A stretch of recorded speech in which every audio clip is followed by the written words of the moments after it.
चलिए, बहरहाल हिंदू धर्म का हम लगातार जिक्र कर रहे हैं और हिंदू धर्म की बात हो रही है तो महाकुंभ का जो है जिक्र बहुत ज़रूरी हो जाता है।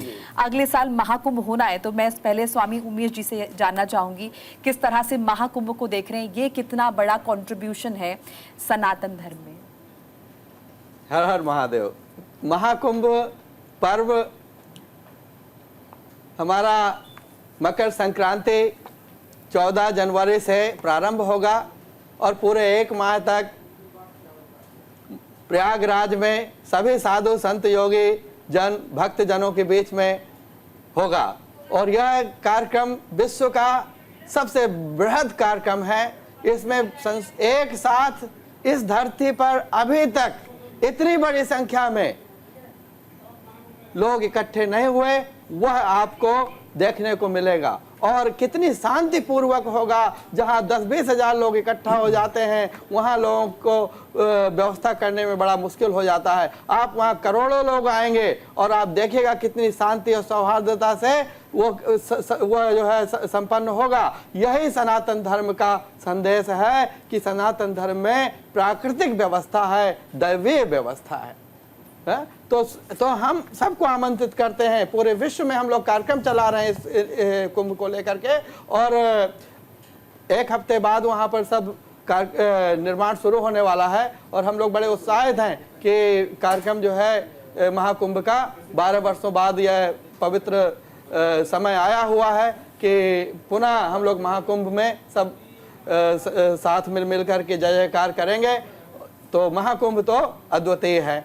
दूसरा, आपने अभी ये पूछा कि धार्मिक लोग जो हम लोग साधु स्वामी लोग हैं उनमें राजनीति हो रहा है। आप ये देखिए, हिंदुस्तान के बाहर इस देश का जब सन्यासी जाता है तो इस देश के सन्यासी को दुनिया के अन्य देशों में वहां की जनता और वहां के शासक और वहां की सरकार द्वारा कितना सम्मान मिलता है।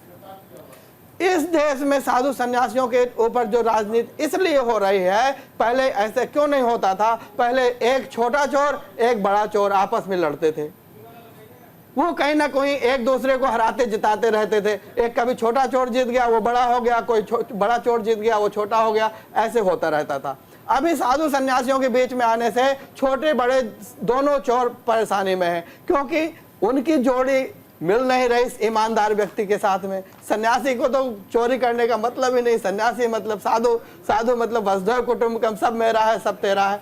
तो वो जो लोग अपनी जोड़ी को से लड़ने की आदत है जिनकी, अब वो हैवी बैट के सामने खड़े हो जाते हैं तो वो कुछ ना कुछ है ना, वो उनको कुछ ना कुछ बहाना चाहिए, तो वो उसी पर जो है बकवास करने लगते हैं।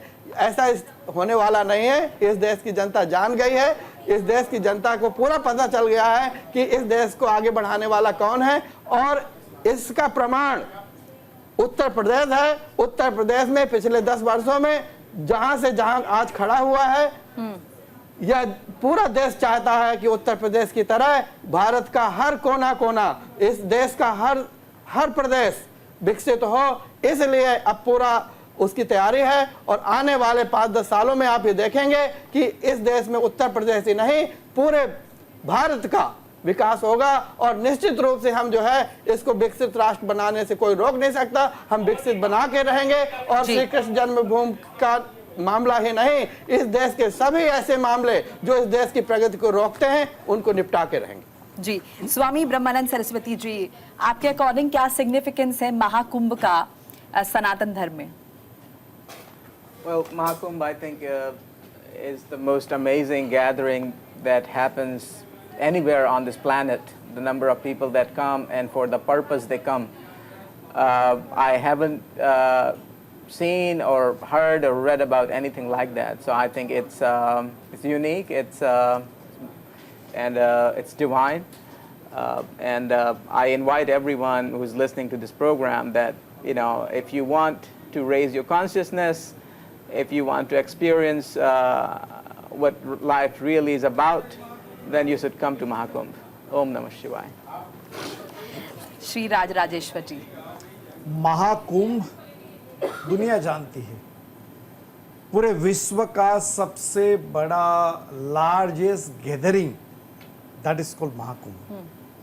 समुद्र मंथन हुआ, उस मंथन में कलश में जहाँ जहाँ बूंद गिरे, और उसमें प्रयागराज जहाँ प्रथम यज्ञ हुआ सृष्टि का, और वहाँ सिंहस्थ कुंभ मेला। मेरा सौभाग्य है, नरेंद्र गिरि जी महाराज रहे, उनके सानिध्य में भी कुंभ हमने किया, उज्जैन का भी किया, नासिक का भी किया। मेरे साथ इंग्लैंड से कई लोग, बड़े बड़े वक्ता प्रवक्ता, राजनीतिक क्षेत्र के लोग, सामान्य भक्त भी वहाँ आए, और उन्होंने एक ही चीज़ एहसास की कि कुंभ में करोड़ों लोग होने के बावजूद भी व्यवस्था, खाना पीना और एक पॉजिटिव एनर्जी, इन्वायरमेंट, साधु संतों का जब दर्शन के साथ जब वो करते थे और करते हैं, तब आनंद आता है कि हे परमेश्वर, तूने प्रकृति की रचना कैसे की, एक महाकुंभ जैसा पर्व बनाया, और महाकुंभ में पर्व में सारा विश्व यहाँ एक जगह आकर के इकट्ठा होता है। मैं तो ये कहता हूँ, मैं गुड़ किसी को खिला दूं और जब तक खुद नहीं खाए तब पता कैसे चले कि गुड़ का स्वाद क्या है, उसकी कंपैरिजन हो ही नहीं सकती। तो मैं तो सबको कहूँगा, जो चैनल के माध्यम से, हमारे न्यूज़ इंडिया के माध्यम से जो लोग देख रहे हैं देश विदेश में, कुंभ में जरूर आइए। और कुंभ में सनातन धर्म की संस्कृति की एकता क्या है, सनातन धर्म की संस्कृति के साथ साथ संतों का दर्शन की डिवाइन पावर क्या है, आकर के देखिए तो एहसास होगा कि हमारा कुंभ विश्व का अनोखा कुंभ है। बिल्कुल। स्वामी उमेश योगी जी, आपको क्या लगता है अंतर्राष्ट्रीय स्तर पर कितना पॉपुलर है महाकुंभ? देश में तो सब जानते ही हैं, हालांकि बाहर से भी बहुत बड़ी तादाद में हर साल जो है भक्त पहुंचते हैं महाकुंभ में स्नान करने के लिए। महाकुंभ आपने 12 वर्ष पहले देखा होगा जब आप स्टूडेंट रही होंगी।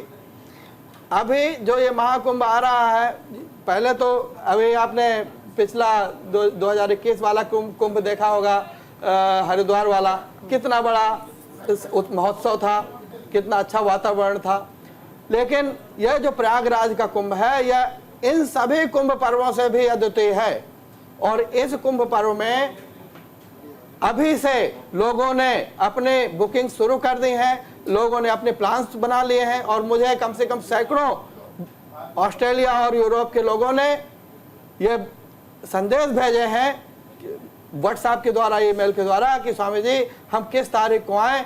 और बहुत सारे लोग अपने अपने स्नान पर्वों की तारीखों को पूछ करके और उसमें सम्मिलित होना चाहते हैं। और यह इतना बड़ा कुंभ है, इसमें कोई धार्मिक बात नहीं है। अभी कोई इस देश में तो राजनीति होती है, वो तो कह देंगे कि ये हमारा नहीं, ये तो हिंदुओं का है। अरे भाई, जो यूरोप और बाकी देश हैं, अमेरिका है, ऑस्ट्रेलिया है, क्या वहाँ हिंदू ही रहते हैं सारे? वो सभी लोग आते हैं और उनको कोई दिक्कत नहीं है, वो खूब मजे करते हैं। लेकिन यहाँ पर राजनीति करने वाले लोग कुंभ पर भी राजनीति करते हैं। अभी मैं कल ऋषिकेश से नोएडा में आपके यहाँ आ रहा था, आपके चैनल के में बात करने के लिए। तो रास्ते में हमारे ड्राइवर ने कहा कि हमको चाय पीना है। तो हमने कहा ठीक है, रुक जाओ। तो जैसे हमने चाय की दुकान में गए और चाय के लिए ऑर्डर किया, तो वो लड़का जो चाय बनाने वाला था, हमने देखा कि वो चाय पी करके उसमें उसको जूठा कर रहा है। तो हमने देखा, हमने उससे कहा क्या कर रहे हो? बोला सर हमको टेस्ट करना पड़ता है। तो ये व्यवस्था है। तो हमने ये इसकी भी सरकार से व्यवस्था की है और प्रार्थना की है, और इसका हम लोग जो है निश्चित रूप से अनुमोदन कराएंगे कि कुंभ के आसपास ऐसी व्यवस्था हो कि ऐसे लोग जो इस तरह की मानसिकता के लोग हैं, थूकिया गैंग के लोग हैं, वो किसी तरह का स्टॉल न बन पाए वहाँ पर, और इस तरह की कोई अव्यवस्था न हो जिससे लोगों के स्वास्थ्य पर, लोगों की आस्था पर जो है प्रहार हो। और पूरी पवित्रता के साथ हम लोग कुंभ मनाएंगे, और कुंभ में पूरे विश्व के लोग आएंगे। और मैं ये समझता हूँ कि अभी भी इस देश के उन लोगों को संदेश देना चाहता हूं और निवेदन करना चाहता हूं कि आप भी मुख्य धारा से अलग ना हो, आप भी सनातन धर्म का सम्मान करें और सनातन धर्म के परंपराओं को ध्यान में रखते हुए इस कुंभ में सहयोग करें। बिल्कुल, आप सभी का बहुत बहुत शुक्रिया स्टूडियो में आने के लिए। तो अंतर्राष्ट्रीय धर्मगुरु हमारे साथ जुड़े थे राज राजेश्वर जी, आपका भी बहुत बहुत धन्यवाद। स्वामी उमेश योगी जी, आपका भी धन्यवाद। और स्वामी ब्रह्मानंद सरस्वती जी, आपका भी बहुत बहुत धन्यवाद। तो तमाम राय इनकी तरफ से रखी गई और ये बताया गया कि सनातन धर्म अपने आप में कितना विशाल है, क्या इसका महत्व है, और किसी भी छोटी तीखा टिप्पणी से इस पर कोई असर नहीं पड़ता है। इसी के साथ इस बुलेटिन में फिलहाल इतना ही। लगातार खबरों के लिए आप देखते रहिए न्यूज़ इंडिया। नमस्कार।